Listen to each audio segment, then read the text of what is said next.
नवीन GST धोरणाबाबत आपल्याला सर्वांनाच माहिती आहे की याच्यामध्ये शैक्षणिक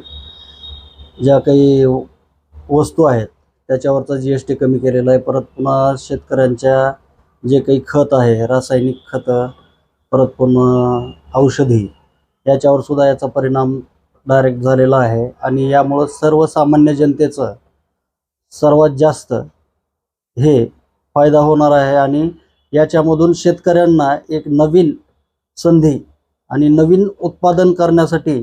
जे काही टॅक्स पूर्वी होता तो स्लॅब कमी करून या सरकारनं चांगलं धोरण अवलंबलेलं आहे.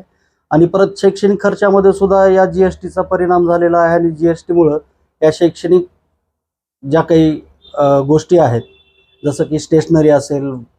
पेन असतील, वह्या असतील, कागदं असतील, परत पुन्हा कॉम्प्युटर आहे. आता आमच्या वकिली क्षेत्रामध्ये जे आम्ही AIRची पुस्तकं वगैरे घेतो याच्यावर सुद्धा GST पूर्वी ही 18% पेक्षा 18% पर्यंत होती, परंतु आता ही GST कमी झाल्यामुळे त्याचा सुद्धा लाभ आम्हाला होणार आहे.